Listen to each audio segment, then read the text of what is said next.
Welcome to this week's Fireside Chat with Jesse. I am joined today by Kit West, Business Development Director at CH Brown Co. Thanks for joining me, Kit. Jesse, thank you. It's an honor to join you on this. No, I'm glad to have you on the program, sir. Love your background there. I love that little flag. Not little flag. That flag you have there, I have in my bar area. Nice. Similar design, similar theme. But Nice. before we started recording, we were talking about the weather because you're in Wyoming. I'm in. Yes. It feels like hell. Arizona is breaking record heats, and you guys Yeah. are over the three-digit number there. We're in the So three digit the next 3 days or even into the weekend, 100 degrees. And it's a rough one, but it's a dry heat, just like you. See, doesn't hurt. well, let's stay inside. I'm fine. Me too. Yep. uh, Kit, for the people who haven't had the pleasure of meeting you, do you mind just kind of introducing yourself and your career in equipment finance? Okay. It's a very interesting career that I've been at CH Brown for four and a half, well, for a little over 4 years now, since April of 2020. It was a transition there right in the middle of COVID. It's so like everybody else, they all fall into equipment finance. And every story I listen to, everybody I hear, everybody has fallen into equipment finance, and I am absolutely no different. Um, I don't know, it just kind of happened. I have a very non-traditional, non-linear career. I can say I'm a generalist. I've done so many things. For the longest time, I thought I was going to be a rancher on a large ranch, 30,000 acres here in Southeast Wyoming, family Right. operation. That just didn't happen and bounced around until I ended up here. Sold newspapers, sold cars. I had my own dealership. Yeah. So ended up here. So love it here. I found a place. I found a home. Perfect. Yeah, when I was doing some digging into your background, I saw the dealership world for what was that 10, 12 years. There Um, was there was a considerable chunk there that I owned my own dealership. I had worked for a dealership here and decided, hey, I can do this on my own, and so yeah, sold my own cars, did a lot of buying and selling for people. So that was too much fun. It's one of those things where it's a hobby, and you want to buy the cars, you want to keep them because they're kind of some cool cars, and so yeah, I still have a garage full of cars. So yeah. that's fantastic. No, no, honey, we need to sell these things. You're right on. You are what, right are, on. what are you talking about? I What are you sold it talking about? myself. Yeah. Myself. No, that's right on. Spot on. So I've known CH Brown for some time, but do you mind just kind of introducing the Yeah. organization, Kit? Okay. Well, Chuck Brown started us in 1995, so we're pushing 30 years here shortly. Oh gosh, he's got to be pushing 90. He still goes 100 miles an hour. He sold, actually kind of funny. He sold the business to a local bank, Platte Valley Companies, in 2008, but continued to run it as if it was his own. They didn't quite know what they bought, so he knew what he was doing, and so he continued to run it until actually 2020. I kind of took his position, not so much as running it, but as far as doing the business development side and things like that. He's still active in the town. He actually, him and his wife have an office downtown. They still finance everybody. It doesn't matter. And so anybody walks in there, they can probably get a loan with him. He's just that type of person. Great guy. So, fast forward to 2020, they hired me. Since then, we've been had our ups and downs. Braden Marshall even has a huge impact with CH Brown that he ran. Him and Chuck. Chuck was his, much like you, his mentor. And so Braden had a very direct impact, well, indirect impact in me getting here. I was asked to apply for another job here. I did. I didn't get it. But Braden had set it up when he left to say, "Hey, you guys need a business development guy," because we didn't have one. And so when I didn't get the job that I applied for, I said, "Okay, not a problem." Well, Ed, our current COO, called me up and says, "Hey, apply for this job. We need a business development guy." I applied for it. They hired me, and so we've been ever since doing that. So yeah, it was kind of a crazy way to get here. Sure. No, no, absolutely. So from a lines of business perspective, what does typically CH Brown do from an asset class perspective? We're known for the transportation side, OTR trucks. We still do OTR trucks. Those guys, the guys we're funding now, they're going to do just fine. So OTR trucks and trailers. Next is going to be our construction side, our yellow iron side, serial numbered pieces, all your track hose, backhoes, excavators, all of those. We finance those as well.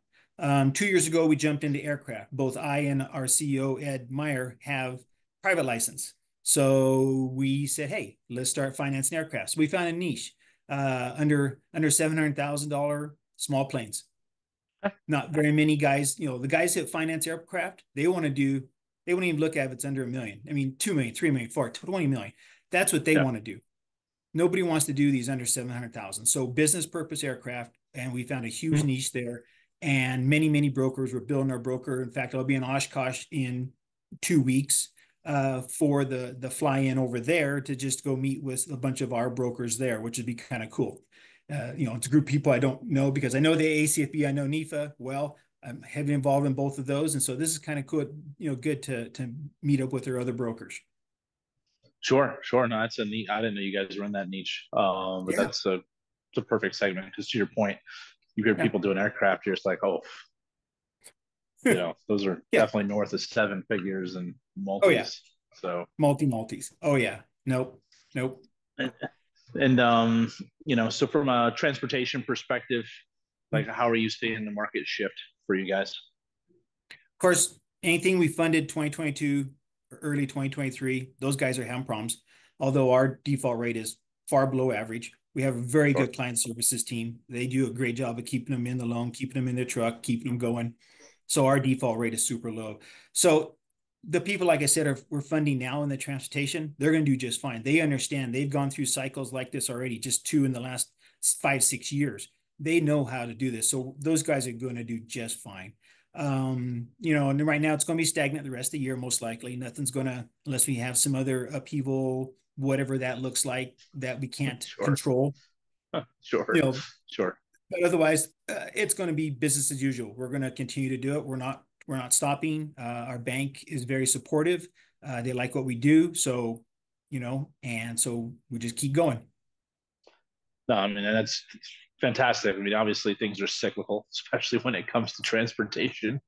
Yes. So it's good the mature organization and the bank is behind you guys to keep going there. So and there's things out of your control that just happen, and it's good. That's comforting to hear because you see some of these things, and it's like, well, what do you mean there's these things going on? It's like, it's not, the world doesn't go just like that. Sorry. There is no such thing as average. I mean, that's average is a number you pass through as you go up or down.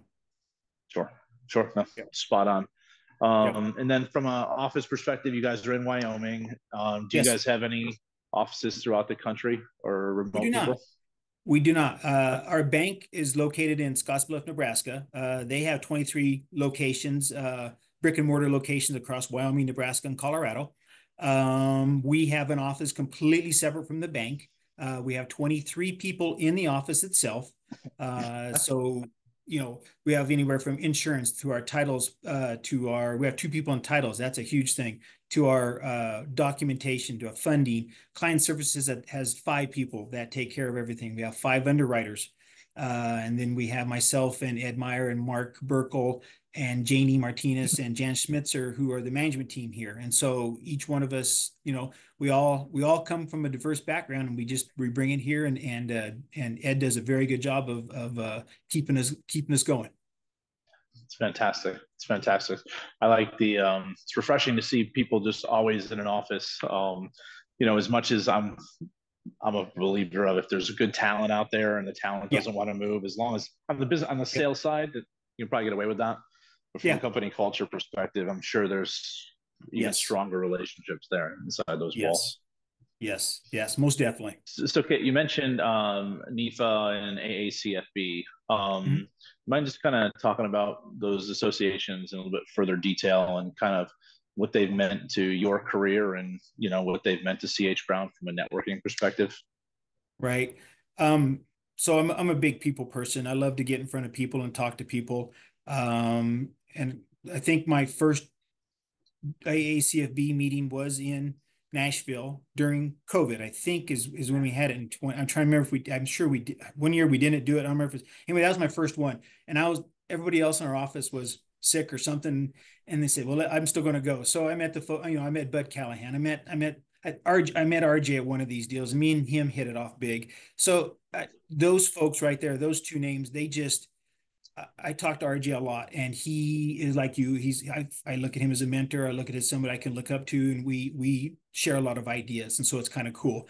And for me to be a complete stranger in the equipment finance world, and then all of a sudden find a home here is just it means a lot. And so I got heavy involved. Well, and I got our office involved too in heavily in being on committees for both NEFA and AACFB. And so, we are heavily involved in the committees. I think I was on the planning committee for the San Antonio NEFA convention. So, we just get heavily involved as much as we can. And then that just builds from there. It just snowballs. It just keeps snowballing. I got to meet you, and then I'm here. So that's kind of it just keeps growing from there. It's really cool. No, I mean you touched on several things there, and it's not just being a member of these associations. It's getting involved. It's being on those committees, because then you're with all those other people that are volunteering, and then you get to have, especially on business development side, right, where it's okay, I'm on this committee and I get to talk to 8 to 10 other people once a month. Yeah, let's go. Yeah, okay. Woo, sign me up. Let's go. I have to hold myself back. I can't join too many committees. Yeah. I've learned that lesson over time. Yes. But, so I just I guess I wanted to go into like sales, if you don't mind. Okay. So, is it safe to say that a lot of your career has been in some kind of a sales role? Oh yeah. Business development role. It's kind of funny. And I didn't really fully understand the concept of business development till I'm here. They hired me to say, "Hey, you're going to be the business development director." I'm going to go, I better look this up, see what I'm doing. And I come to find out that I really did qualify for this. I've always been doing this ever since a very young age. I've always some sort of business development, type deal. So it just kind of, it fit. Everything is fits. So it just, makes me feel good. That I'm found a home here with equipment finance, and there's a lot of like-minded people here, and a lot of people with the same type of backgrounds, all diverse and come from all sorts of walks of life. And then just from I guess just general sales throughout your career, any nuggets for the audience in regards to just advice of what to do, what not to do, just what it means to you, Kit. Okay. Follow up is huge, because you make these contacts, you work really hard to get these people to talk to you and to get in the door, and now that takes a lot. And then I see so much of it. Just once you work so hard, and then it doesn't meet your expectations, and so you just stop. And people need to just follow up. One of the old car sales guys that I used to work with, he could sell cars out the wazoo. He was crazy, and he said, "Buy or die," and that was it. And that was his motto. And it was buy or die. You just keep following up until that guy flat tells you to go, someplace, or So, you don't have to be that aggressive, but still do the follow up. Still come in. Hey, where did this deal go wrong? Did it go wrong? It may not be wrong. You don't have any assumptions either. That's another thing. No assumptions.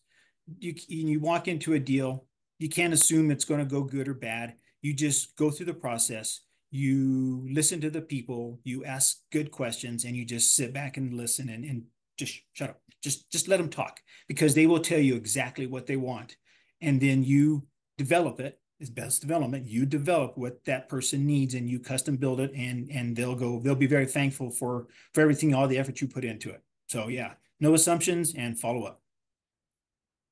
Those are massively underestimated qualities. Yes. Those are, and that a lot of that just comes over time. Yes. Oh yeah. Because those are more learned, not instinctual. Yes. If that's the right phrasing I'm thinking of right now. At our stage in our careers, yes, we've learned that. It just took a while.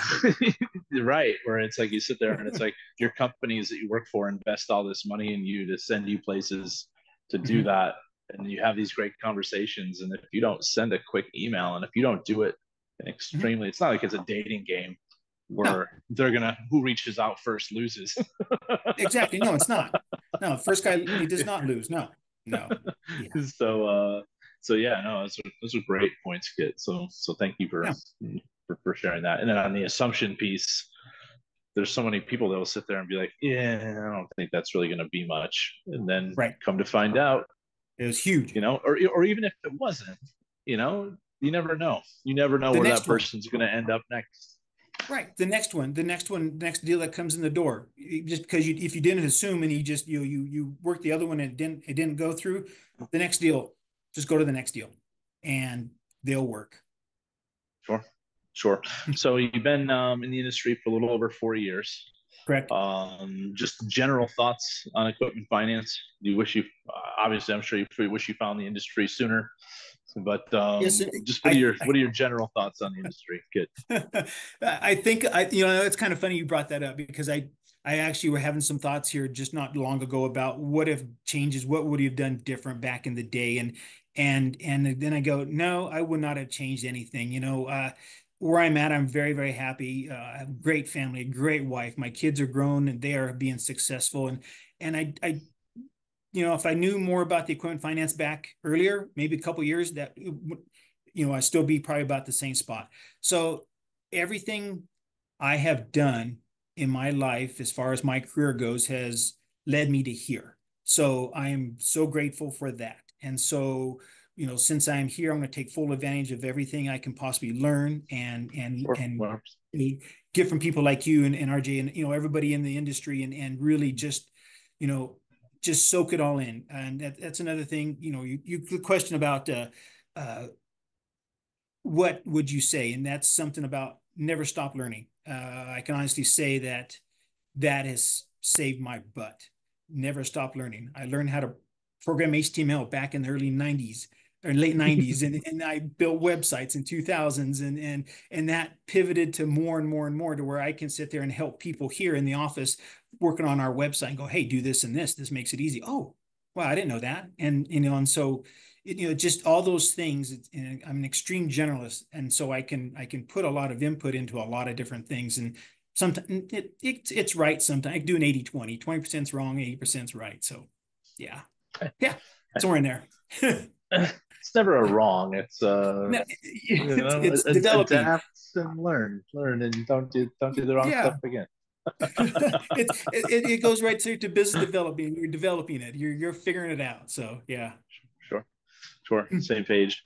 Thank you for sharing that, Kit. So I want to turn to kind of a passion project of yours, if it's okay if we switch gears there. Sure. Yep. Let's discuss. I believe the name of the company is it Teton Advising or Teton Advisory Services. Basically, it is a pet project that I don't charge money for. I basically do this every day. I'm part of our local Platte County Economic Development. And so it just works with the businesses that are here and helps them to do their marketing and things like that. So I'm the president of the local chamber of commerce. And so that helps.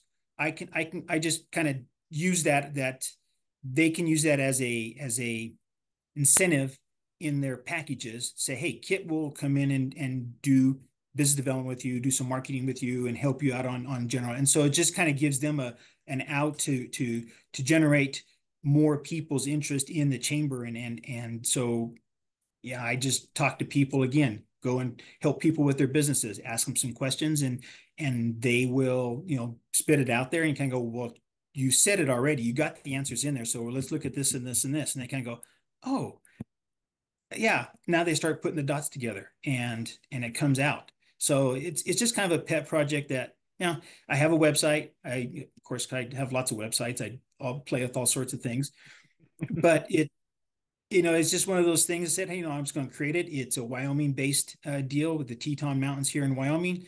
And so, kind of started on, I bought the domain Teton.biz because it was kind of cool, and go, okay, what can I do with this? And so that's where it's at right now. So from I guess an advisory services mentor coach, do you mind sharing one of the more fulfilling sides of that business? and what it Okay. brings to you? Um, Seeing these businesses succeed, because in our little county of 9,000 people, we have approximately 300 businesses. And of those, I probably know almost 90% of them. And of those, I've interacted with probably 50% in some way. And it's nice to have, when they will call you up and ask you a question or two, and you can expand on their ideas, then they take and they implement those, and then they come back and say that really worked. I just increased my, I know I just had 3,000 hour weeks this week, where I've only been doing 1,500 2,000 hour weeks. And so that helps tremendously right there. And so that just Sure.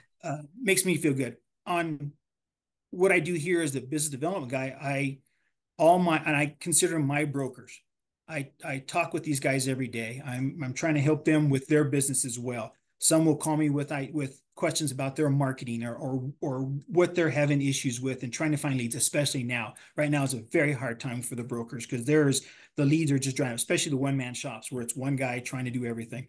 So I try and help them out as much as I can. I give them some ideas. I give them some resources, some contacts that will help them out. I've given, again, connecting the dots. I know lots of people who offer marketing and do things in the industry now. And I can, hey, have you talked to such and such?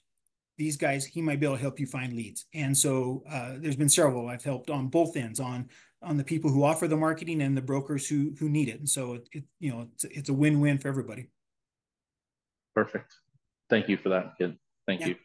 So, outside of what we discussed today, I ask everyone who comes on this program to give me a little fun fact about themselves. Okay. So, anything you'd like to share with the audience? I have some different hobbies. I don't know if they're really different. I don't know how many people actually do it. So one of them is fly fishing. I love to fly fish. But I will only fly fish with my son, because he can tie the knots and everything. I can't see the knots. So he actually works in the industry, and so we fly fish as much as we can.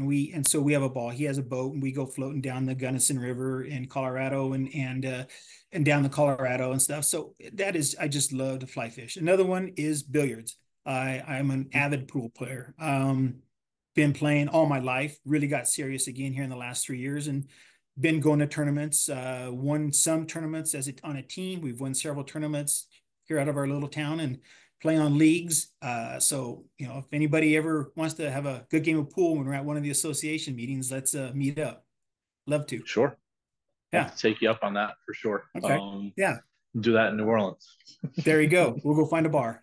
Sure, there's a couple down there. Yeah, just a couple. Just a couple. They might have one or two pool tables. That'd be good.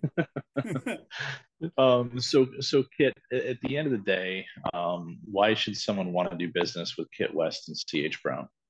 Okay. Doing business with CH Brown, it is we're very personable. When you bring your clients here, the applicants, the borrowers here, we take care of them. We're life of loan servicing. We do not sell portfolios or tranches or deals or one-offs. They stay here for the life of the loan. If by chance your guy gets in trouble, we'll let you know right away. And if he can't make his payments, we'll let you know, and you can help him. But on our side, we'll do whatever we can we'll do deferments, we'll do mods, we'll do whatever we can to help that guy. A lot of guys have been calling us saying, "I'm done. I'm just take my truck. I'm done, and so I want to walk away, and you just sell it, and I'll pay the deficiency, whatever it is." And we go, "No, what do where are you getting your loads at?" And start with those conversations about, what have you looked at possibly stepping out of dry van, or doing something else, or park the truck and go work for Walmart. And a lot of guys go, "Is that an option?" Well, if you're going to make your payments and Walmart's going to pay you $110,000 a year to drive a truck, yeah. And so some of our guys go, "Okay." And so it gives them some hope. We don't send out for repo right away. We don't say, "Okay, we're done. Okay, you missed a payment, we're done." No, you miss a payment one day, you're going to get a phone call, but it's not going to be you missed a payment. Saying, "Hey, making sure everything is okay. What do you got going? How's things? How you finding loads? Are you able to get some work done?" And going, usually it's "Oh, I'm sorry, I just missed it.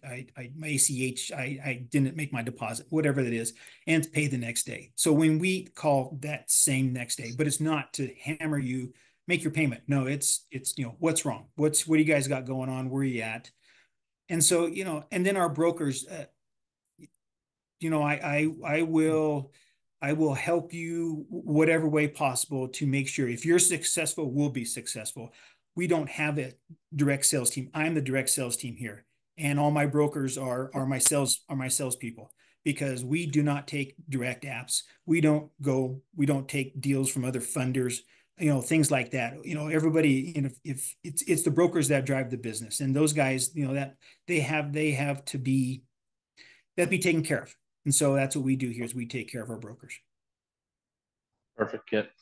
Well, I really appreciate your time, sir. It's good to hear your story. Good to hear more about C.H. Brown.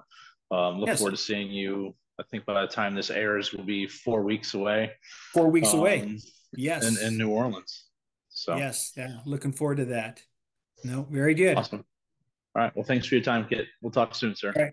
Thank you, Jesse. Thank you.